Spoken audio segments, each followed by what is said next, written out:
Hi, my name's Dwayne Squires. My name's Richard Muse. And we're partners at Property Result Investments. So in this video, we're going to explain how lease options actually work. We're going to break it down into the small but easily manageable chunks to understand.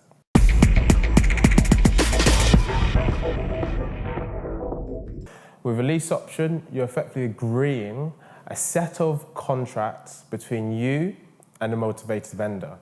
And those agreements/contracts are broken into these three. One is an option agreement, two is a management agreement, and three is the power of attorney. And we're going to explain each one in detail. So starting with the option agreement. So the option agreement is a very simple 1 to 2 page agreement, but at high level is effectively detailing the price at which you're agreeing to purchase that property. So for namesake, for relevant to Durham, it might be a £70,000 property.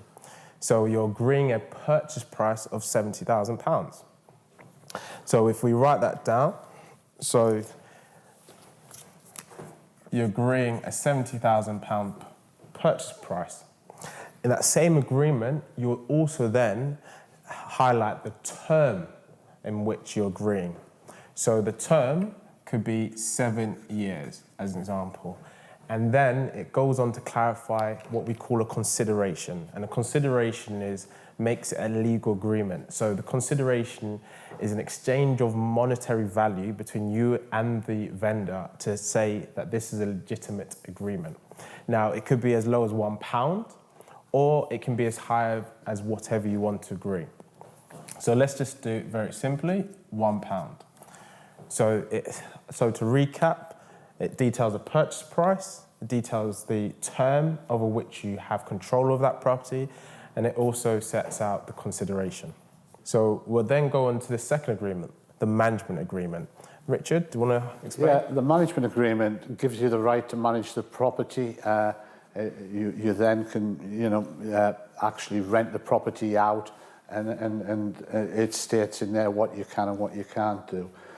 It's closely linked with the power of attorney, which actually does the same, but that gives the legal right that you can evict tenants. You can legally do that, so you can act on the owner's behalf.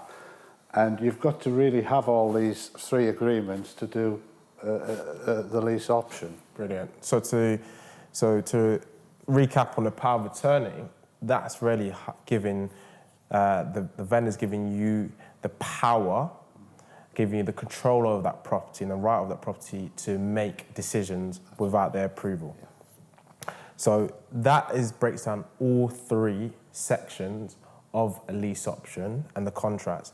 Do you just want to give another example of a recent lease option deal? Yeah, it's one that we've got ongoing at the moment. It's nearly completed, actually, and it's a one in Darlington, and the vendor just wanted to move on, didn't want to rent it anymore.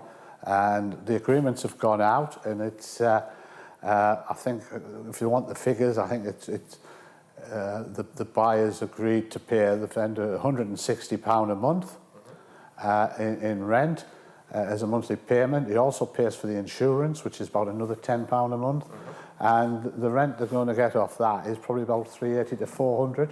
So it's achieving quite a nice cash flow.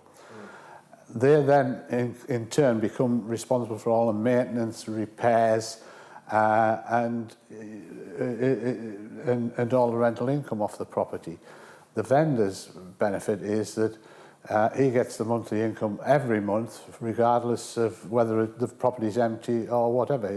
And if it's empty, you remember, you've still got to pay council tax. So it's a win-win on both sides. So that's the one that we're doing at the moment.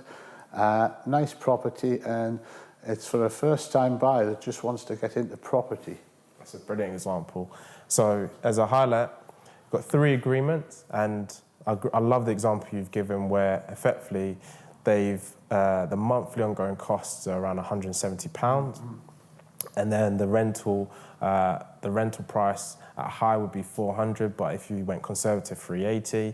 So the investor is netting around £210 a month. Brilliant example, and really that's a typical example of the deals that we come across. nothing less than around 150, 160 net cash flow, and the terms and the agreements no less than 5 to 6 years. Thank you for watching that video. If you're thinking of investing in property, have you considered investing in North East? If you have or you haven't, why not check out the full video playlist we created, which gives you the full deep dive in investing in property in the North East. Check it out.